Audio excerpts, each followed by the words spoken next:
All right, welcome to Stratazine. We've got a couple stories for you today, and we're going to jump right in. Okay, so the recent rise of AI has led to some of the newest innovations on social media, influencer AI. What is that? These are software robots who act as influencers, posting lifestyle content, including doing paid partnership content. Some of these influencers include accounts like Little Michaela, Shudu, Rosie, and Ema. Nope. Yep. And likes, 113,000 comments, and 168,000 saves, 53,000 reshares on one TikTok video. Today, we'll discuss the impact these influencers have on social media marketers. My name is Patrick. And I'm Carly. Here to discuss this topic with us is Corey Kerr, who holds a bachelor's degree in communication from BYU, Idaho, and a master's degree in illustration design from the Savannah College of Art and Design. He has experience in marketing, sales, and advising graphic design teams. Currently, he works as a freelance graphic designer and a faculty member in BYU Idaho's communication department. We also have Christian Malum with us, a communication professor here at BYUI, and he has earned a diploma in media and film studies and a bachelor's degree in media production. He also holds a master's in communication studies from the University of Leeds. He also founded a video production company, 90 Second Story, and has extensive experience as a production manager or project manager and video producer. Our third panelist is Kent Lundeen, a marketing professor at BYU Idaho. Kent received a bachelor's degree in accounting and an MBA in quantitative analysis, both from BYU. He has served as vice president of marketing for Capsoft Development Corporation before becoming a professor. Thank you all for joining us today. We just want to jump right into it, and we want to start by asking you guys what ethical issues might arise from using AI influencers. Well, I like that you got my inaccurate bio from the school's website. Mine too. Yeah. But no real experience in sales. But anyway, I think one of the biggest issues is do people want to be influenced by an AI influencer? Like, I think the point of influencers is I want to identify with this person. I like, the way that they're living their life or the way that they dress or whatever. And if that's software, like, is it even an influencer? Like, what is the point of that? Gotcha. Right. Well, I mean, there's a consideration, I think. It kind of, as a 46-year-old kind of person, it doesn't necessarily float my boat, but there seems to be, I mean, you had some pretty extraordinary statistics of people engaging with this. I'd be interested to see how that goes over time. I think it is novel. I think it's kind of interesting. Yeah. And ultimately, this would be a thing that maybe we could relate to. Is this any different from kind of like Big Bird or like a puppet or like Max Headroom? Yeah, Max Headroom, like some kind of like someone who isn't actually a real person and they're just reading lines, but people are still relating to them, like a puppet character or something. Because I mean, essentially that's all these are. They just haven't got a hand animating them. It's just a few lines of script. What do you think? Well, I think it's a great point, and I also think it's great for companies who want them to be endorsing their product because they're probably not going to go off and do some crazy terrible thing. Yeah, be a black guy unless they want them to. Oh yeah, and absolutely. So they can control them. Yeah. And your question was good. Do people want it? Well, some people want it. Can they not see through it, or maybe they don't care if they see through it? And so it looks like it's going to be very effective. Yeah. Could be very effective, but ethically. What happens to authenticity? It's like the opposite. We had in the old days, everything we saw was from a studio. It was advertising. It was all completely fake. Then social media came, and it was so real. Yeah. And then we found out it's not so real. It's kind of a pretend of real. Yeah. And then now we're going to find out we have the ability to make it so totally not real. Yeah. But we still relate to it. I know my mother-in-law, her best friend is Alexa. Yeah. And so, it's interesting. I don't think we're going to stop it, but ethically, there's a big consideration. Yeah. Are we just dealing with Ronald McDonald 2.0? Is that what this is? Yeah, more sophisticated. More sophisticated, more powerful. Yeah. But essentially, I mean, like you say, these are just kind of like brand mascots. Yes. Is that fair to say? I do like the idea of them being able to clearly control them. So this isn't like even the person who played Big Bird or Ronald McDonald, the actor, they could go out and publicly disgrace themselves and somehow damage the brand of the company. But there's no such risk with these. No risk here. Yeah. So there's a great likelihood that it will proliferate and get greater. Yeah. And but then it comes back to how important is authenticity, which you kind of talked about. Yeah. Yeah, and I think one of the biggest things that you're going to run into is once the novelty of AI wears off, I think that you'll, to your point, children might still be interested because children are the ones that are watching the Muppets and Sesame Street and those types of things. Yeah. But I would hope that we haven't infantilized our teenagers to the point where they would be still into this or early 20s or whatever. There is a point as well with regards to the examples that you've shown. The majority of them are these, and this is maybe the ethical consideration. The majority of them are these female, some of them kind of quite hypersexualized characters, and so I think that does genuinely raise some questions, and usually younger looking characters who are sexualized, and so that could definitely be problematic. I think it's gigantically problematic, and it's our world in the past. I was watching some things on this morning. More skin sells, and it's terrible, and this makes it so there could be more and more, and it could be so perfect that it's complete objectification of women. Yeah. And so that's pretty terrible. Yeah. But we've been doing it a lot already, and so I don't know. Yeah. Would you think objectifying an AI influencer would be better than objectifying real women? Well, I think what you've got to look at is the effect that has, right? Yeah. Because one thing to consider is you're objectifying this individual, right? And so, in that aspect, it's better to objectify not a human being. But the net result of that is going to be body dysmorphia, anorexia, bulimia, which is already directly linked to Instagram use and TikTok use amongst adolescent girls. And so if it's difficult now for people going through puberty and looking at their changing body and saying, oh my gosh, I don't look like this model who's maybe slightly photoshopped or has a TikTok filter on, how much more difficult is that going to be when her peers are attracted to literal software rather than a living person? That's going to be way worse. Right. Yeah, and I mean, and sadly, in a very real way, if people are responding biologically to this, there's going to be no differentiation. The same cues are going to be found in real life as are found in the virtual world, and so again, we're getting real responses, real human responses to an artificial construct. And they're going to take those expectations, those kind of ideas into the real world, and so the idea of how humans ought to be behaving is being informed by a very, very shallow representation of a facsimile, a simulacrum of a human, which is distressing, like genuinely problematic for society. Sure. I have a question too about this. Go for it. We're talking about it. To what purpose? Is it so that should I be a viewer of it, or should I create it? Aren't those two? Should I be involved in creating this? Should I view it? I mean, why are we even talking about this? Well, I think, for us specifically, we're kind of we're communication majors, and going into our fields here, we're seeing a lot of AI just kind of take over the atmosphere, right? And so, I think. Obviously, I believe that there is kind of an advantage of having AI for businesses, that there's a lot that they can do with it. It is another tool. It helps me every day, tons. And I think, here shortly we'll see that a lot of companies will be kind of engaging in this because we're seeing that there's a lot of engagement with it.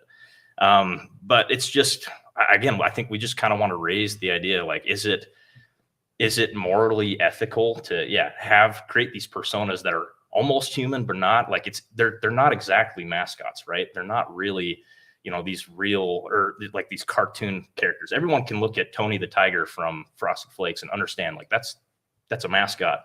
Someone looks at little Michaela who's doing lifestyle content, and it's just, she's doing exactly what these other girls are. So this is where I think it comes in to should you do this as a business, right? And so if we're looking at this, certain things I don't care. It doesn't matter, Mhm. right? I mean, you can AI. The term has expanded to encompass almost anything. It's in our Yeah, life everywhere. Yeah, Yeah. but also it used to be a very narrowly defined thing, and Yeah. now they're like spell check is AI. Oh, and this yeah, is, yeah. and it's like Your okay, washing so, machine or your dryer weighs Yeah, your it- clothes before it does yeah, the so that's temperature and AI the or whatever. time. So I don't know how to define it really anymore because it's become undefinable. But like certain things, I don't care, right? If you want to have an AI influencer tell me how to change the oil in my car or tell me how to fix my washing machine, like that's not a big deal. Yeah. But I think it comes into a problem when the business is purporting to teach people how to be human or something. You know, I mean, if Mhm. your brand doesn't align with what AI may represent, you run into a huge issue. For example, Adobe, which produces software for illustrators and photographers and designers, accidentally used an AI generated image in one of their advertisings, and people were lighting. No, I'm sorry, it wasn't Adobe. It was Wacom, and people were lighting their $2,000 tablets on fire in protest. You know, which I think is stupid because they already bought it and they got their money. That's but like this. Yeah. right? But at the same time, like it doesn't make sense for that business to use an AI generated thing because it directly contradicts like their core identity and their core purpose. Everything But they stand for. if it doesn't, and everybody's clear about it, I think you just have to say, is this how I want to be represented by my business? No. And, Yeah. and if you don't have a problem with it, and if your audience doesn't care, it's probably fine. Yeah, if it's a fit for the brand, I think that. But there are certain brands like those. I mean, unintentionally, people do stuff, but you've got really big brands. I mean, you had like was it an Audi advert or something like that where you had the AI BMW, influence. right? BMW, BMW. sorry, Can we play that? yeah. Do we- What if you could make it all real? Your wildest daydreams, the thoughts that whisper through your mind, that feeling deep inside, all come to the surface. Make it real.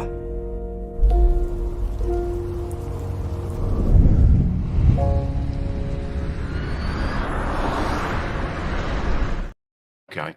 So to this point with this advert here, I mean, for me, it seems very much like a bandwagon thing. I mean, BMW is a very established global brand with a genuine, real reputation that has got to be managed, and they've got to be really careful about the touch points that they create in order for people to find meaning and relate to and all that kind of thing. For me, I mean, there was nothing new about that advert. It was very much kind of just the kind of the future Blade Runner, what is it, Pinocchio, I'm a real boy, am I, that kind of thing. So it's kind of leaning into that a little bit. And I think that maybe it's a bit of a brand miss, because I'd be interested to see who the target audience was for that BMW advert. Because if you match the actual folks who are following that influencer, and it's like, are they really in the target market? Demographically, psychographically, even maybe psychographically, because they're nice shiny objects, aren't they? To be in a position to buy a BMW, I would bet my boots to a barn dance that the answer is no. But they are jumping on a bit of a zeitgeist spirit of the time bandwagon, which is, all right, this is cool. How much can we do? I don't think we're going to get a lot more of that from BMW. Gotcha. Yeah. I think it's just of the time and of the moment. But brands have got to be really careful, just as Corey was saying, when there is something that's kind of hot. I mean, like he was saying, AI is just everywhere. It's being touted and peddled as kind of the latest thing. And so I can understand their anxiety to kind of me too this and go, oh yeah, we do this as well. But I genuinely don't think it's sustainable. And people ought to be really careful about what they align their brands with, because it has genuine consequences for their bottom line. And I think the most important thing that we just learned is that Christian Malum wears boots to barn dances. Yeah, absolutely. So Yeah. so let's go out with Kent here. I'm curious, what did you think of this ad? As far as like brand alignment and advertising, hit or miss? I'm just kind of what do you think? I think that they're just trying some things out. They're just wanting to be new and on top of things and see where things are going. I have a thought, and maybe I'll answer your question, maybe I won't, but we look at this and we see AI as it is right now. We see that it's clearly, that that's an AI avatar. You can tell. And some people are like, I'm okay with it. I like it. And some people aren't. But what if you can't tell? Because I've watched the progression and it's going to get better and better. And right now, when I see something on YouTube and I can tell it's a faceless video, I'm like, oh, I hate this. I hate this. And I stop watching it. But then sometimes I do watch it. And as it gets better, sometimes the voices that are almost human but aren't human are really annoying. But as they get better and better, what will happen? How will that change? If AI is not just a tool, AI is actually learning, then how will that change? And how good was this? I don't know. Let's get results. I wish I was smart enough to know that it's right in with their brand. It doesn't seem like it is. I mean, I can't tell. I can't tell. I can't tell if they're being ironic or not. I can't either. Because the whole ad is make it real. And everything's not real. It seems like I can't tell if this is the most tone deaf thing I've ever seen, or just a huge ironic kind of. Why not? You know what I wonder when you say that? I'm like the epitome of boomer, and so maybe you're not Gen X. No. And so maybe no, I'm a boomer, and I think Right. Gen X boomer, maybe it's not targeted to us at all. Yeah. And the fact that we don't get it is they like it because they're targeting a certain group with this. And for them, being real is that. And for us, it's totally not real. And so I don't know. I just keep wondering. That is the first argument for AI being punk rock that I've ever heard. That's right. That's That's good right. stuff. There you go. That's right. All right, let's hit our next story here and hit that news recap, and we'll switch out for our next story. Tell us what brand the signature sound is from. That's Taco Bell. Taco Bell. McDonald's. McDonald's, I'm loving it. So what about this one? What you just heard is Instagram's new signature sound release at the end of September. All of these brands have signature sounds that help make them more recognizable in a more creative and distinct way. Mobile Telco says this signature sound creates an auditory signature for the app, akin to a logo for the ears. Let's look at some professional opinions. For Instagram, embedding a memorable sound that plays when reels are downloaded will create this consistent audio cue that will link back to their platform and reinforce their brand. Feedback on the sound hasn't been totally positive. One user commented, "This gives me really strong fatal error warning message vibes." Because social media is an ever-changing form of communication, platforms are consistently trying to be a part of that change. Opening up to the public's opinions will always bring various forms of feedback. We want to hear your thoughts on Instagram's new signature sound.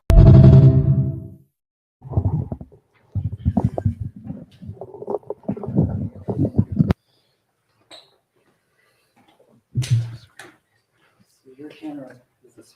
Your camera. Cool. Let's not do that next time.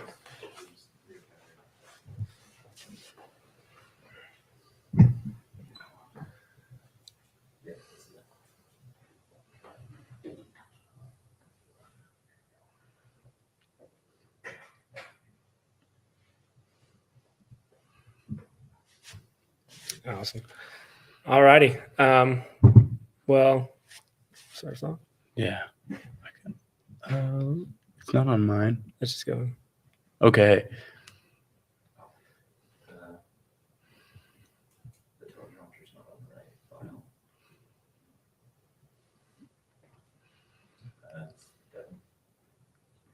First, if he goes up, go the other way. We'll just hop in. We can. All right. Yeah. Going up. Okay. We can just go in. All righty. Well, welcome. We're here with Sister Russell and Brother Hewitt. Thank you so much for joining us. We're going to be talking about the survivors of Hurricane Helene in North Carolina and how they've relied on the media to communicate with family members and officials for information. You know, social media has played a prominent role in spreading news and information to everybody affected. But as we've seen with social media and the increase that goes on, there's been a lot of increase of misinformation as well that's been spreading.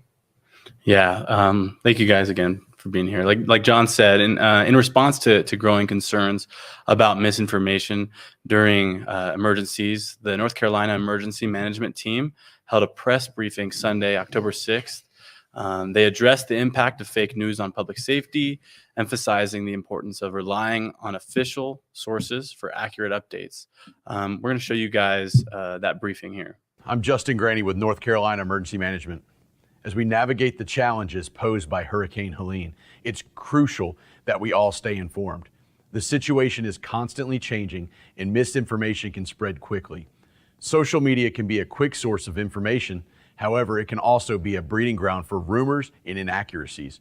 If you see something alarming, pause and verify it through a trusted source of information before you share it. The last thing we want to do is spread confusion during an already stressful time. For the latest information, please visit ncdps.gov/Helene. Awesome. And so obviously, North Carolina posted that video. And then according to a study done by Redline, 86% of Americans report getting their news from social media. And 38.2% of U.S. consumers unknowingly shared fake news on social media. That's a lot. That's over 1/3. And I have a question for you guys. With the world being inundated with inaccurate information, AI-generated content, and other forms of misinformation, how do you think people can take steps to ensure that their information is accurate? I mean, I don't know if a lot of this has changed just because the channel is now social media, or we have this this incident with North Carolina and the hurricane. If you think back to any student that's taking a public speaking class, we're taught, what's the source and what's the relevance of it, who's saying it, why are they saying it. I don't think anything has changed except for as a society, we've come to lean too heavily on the factual part of social media. And we forget that all social media is a voice for everybody that wants a voice, regardless of what their motive or intelligence level is. And so I think a lot of times we have become conditioned to see social media as a source of truth right off the bat. And that is absolutely not what social media is. At least I take a pretty hard stance on social media as far as using it as a credible news source. That to me speaks to someone's intelligence right there. But I think as a society, we become conditioned to that's just the way it is. That's in a way we're almost lazy, and because social media is fast, we rely on it. Yeah, absolutely. And I think with the rise of TikTok and really fast content sources like that and Instagram, a lot of people are using that for their main source of news. I even asked my students yesterday in class to raise their hand if they consider social media a news source. And if not, every single one of them raised their hands to say that they turn to social media for their news. And I think that we can see some areas of concern with that, because everyone has a voice on social media. Right? Anyone could be a journalist online these days. They can consider themselves a journalist and they can say whatever they want. So with that, a lot of negative news, a lot of things that are untrue or biased can be pushed to the top of the feed and the algorithm. And we kind of become in an echo chamber, right? If you like a certain type of content, the algorithm will continue to feed you more and more of that content. You get in this echo chamber where you're receiving more of that misinformation, and it can be kind of hard to get out of that, right? So, I mean, as students, what do you do to challenge that? When you are online, you're using these social media platforms, what do you do to try to see if this is true or untrue?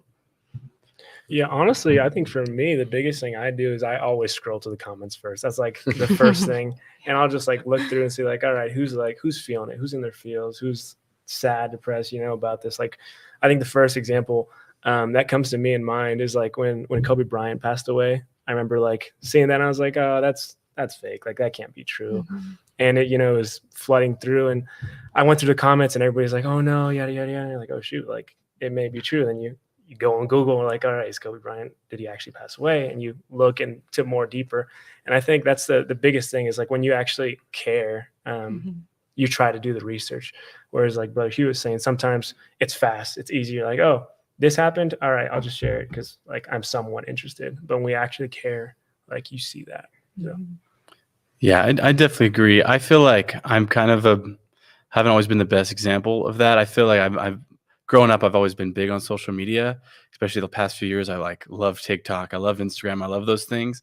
And as we've been doing this project and learning and doing this research, I've been like, wow, I am going to the wrong sources. And I think and I've been able to look and self-reflect and see that I'm too quick to want whatever's out instead of really doing research and understanding what this means, whether it's political, whether it's sports or whatever, what its real effect is and what really is happening.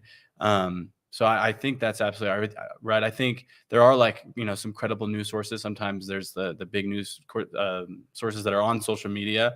Like there's the Fox, there's the CNN, PBS, all that's on social media. But their ultimate goal is viewership too. And so they've just put out whatever, before even fact checking before. So I think Brother Hugh and Sister Russell are absolutely right. It's on us too, and it's on them, but to go to every source, to look, because because safety could be an issue. Like we look at the guy from North Carolina here. He's warning people that their life could be in danger if they just watch what TikTok says. They need to follow what the people that really know what they're talking about are saying, the credible sources, because our life could be at risk, or we could say something wrong that could spread misinformation, things like that. Yeah, to your point, Devin, mentioning the last couple of years been super into social media. There's absolutely nothing wrong with that. But I think we lose sight of what social media is. It's fed by comments and followers and likes. And if I can grow that by sharing my opinion, then I'm going to do it, right? And we lose sight of the motivation for this. Kind of bringing this back to the hurricane. Are there people in North Carolina who are not getting help? Yeah, it's a really rural area of our country. It's hard to get to when there's not a hurricane to some of these places. Are there people who are getting help? Yep, there are those people too. And so the first thing that happens, when powers are stored and people go online, is they want to share their story. And all of a sudden we think, oh, this is truth. This is how everybody's experience is. And we start to take one thing we see and we start to apply it to a large group of people. And then the narrative gets out of control, right? And so regardless of what the truth is, it's not a bad thing to be involved with social media, but you have to recognize what social media is. You can't go to Pizza Pie Cafe and be angry because you can't order a steak. You can't go to social media and be angry because you can't find the truth. Social media is not built for that. It is built to give everyone a voice, and you can't lose sight of what drives the content on 99% of social media sites. Yeah, I agree. I think, like how you're saying, social media is just there to kind of give everybody a microphone, just let everybody talk, share whatever they want. And sometimes, people butt heads and whatnot. But as we're going through and we're trying to find that accuracy, I think it's going to, really benefit a lot of people, just because we're so quick to be like, oh, that's news. That's what it is. Yep, that's how the way it goes. it is. Yeah, that's the way it is. And so, now that we know the consumer side of avoiding misinformation, like finding accurate news, how can organizations present their news in a factual, better way with their data that's more trustworthy and truthful, so that the public ensures that they get the information they need? I'll let you take this one because I got a really pessimistic answer towards this question. Yeah, I think that the problem kind of goes deeper than just what the organizations are pushing out. I think there's an issue with how information is managed, after there is a crisis, and how organizations have to come through and respond to that. It's interesting. I think the issue kind of goes back to the algorithm, though, and what people are saying, and how an organization can manage those comments and manage those stories and kind of keep them under control, so they don't spread like a wildfire. We don't want someone's reputation to be completely destroyed by something that could have been managed in a more simple way. So I don't know if that completely answers that, but yeah, I think to be honest, in the capitalistic kind of corporate greed we live in, if a company can put something out there that's going to sell and make them more money, they're going to put it out there. To put the responsibility of trustworthiness on the corporation is a huge mistake by the consumer. You have to become a critic, and you have to become a skeptic of everything a large company is telling you, because they're in it to make money. End of story. It's what they're there for. So that's kind of my pessimistic answer, but I do the same thing. When I got a kid that's sick and they need cough syrup, that company is trying to sell cough syrup. And if you're going to buy water in a cough syrup bottle, they'll sell it to you because they're going to get your money. And so you have to become not negative, but you've got to become skeptical of every piece of information. Where's this coming from? Why am I being told this? Why did this show up on my feed? Why is this commercial playing during the show I'm streaming, right? If you're cheap like me and don't pay for the ad-free services. You have to be skeptical. You cannot lean on the idea that corporations have your best interest at heart, and unless it's coming out of your wallet. For sure. I like the first example I can think of is, with the winter coming along, there's a new golf place that just opened, indoor golf place that just opened up, and they're like, trying to get people signed up for memberships. Mm-hmm. And as I'm talking with the salesman there, I was like, oh yeah, I'm not sure which membership I want to do. And I'm just trying to, figure it out. And they're like, oh, try to get this, try to get that. Like, this one will really help you. And they always go with the more expensive one. And you're like, oh, like that's, I don't know how that benefits me after I told you all my concerns and whatnot. Like, oh no, like it'll do better. And then like on my way out, they're like, oh yeah, it's just like, I'm trying to get commission. And so I think organizations are the same way. Like they're going to be pushing for their money, trying to put dough in their pockets. And we just got to be wary and on top of the ball with that, because if you give people an inch, they'll go a mile. So, but I think a good example of that is we had slide 5. If you guys want to pull that up real quick. So slide 5 on the left-hand side, we have kind of how misinformation is spread a little bit, how it spreads down and trickles, and it'll get people and go through. And as that misinformation is spread, one person sees it and continues to spread on. We just, lose sight of that. And on the right-hand side, we have like the most common sites that have spreaded information. And so I think it goes hand in hand with that study that Redline did. 38.2% of Americans show, false media. That's hefty. I don't know. So, yeah, I agree. If you look at the apps that have the most misinformation from what people say, they're the most popular apps. There's the Facebook, Instagram, TikTok. Those are the most popular ones, and those are the ones that people are saying they get the most misinformation, but they continue to do it. And so I think you're absolutely right. I think we like what we like, and we're so comfortable with it. And sometimes we allow that to affect our opinions and our life. When I think that's such a good thought to have, where just be skeptical, be critical, because at the end of the day, we need to know what's best for us. And you I guess this is a question for you, Brother Hewitt, as a father. What are things that you've done or you're doing to make sure that you kind of instill that in your kids, or that they're protected from, misinformation and things like that? Yeah, kind of good question real quick. None of my kids have cell phones, and I don't have social media. Cool. End of story. Yeah. Cool. That's really what I do. Yeah. Yeah. Cool. And where are you kind of getting your information and to stay up on? So I've become really good over the years at not caring about stuff that doesn't affect me or my family. Yeah. So I know there's misinformation out there. I know there's truth out there. But really, if it doesn't affect me or my family or our daily lives, I really don't care that much about it. Awesome. And it's an attitude, right? It's a skill to adopt that kind of attitude. And maybe it's a little pessimistic and negative, but that's where my priorities lie. And so if there's some things happening that don't really influence that, then it doesn't really influence me. Yeah. And I've kind of had to get good at that over the years. So, but of course, fun discussion that we could take this a lot of different directions, a lot of different kind of comments and thoughts, but it's been fun to kind of discuss this today. Yeah. That's awesome. Thank you. Thank you guys so much. It's been, like you said, it's been an interesting conversation, and thank you so much to our guests for sharing with your thoughts with us. We appreciate the perspective and insights we discussed, and we want to extend our invitation to you, the audience, to check the media you're reading to ensure it is factual and accurate. Yeah. Again, thank you guys for joining us, and we'll see you next week.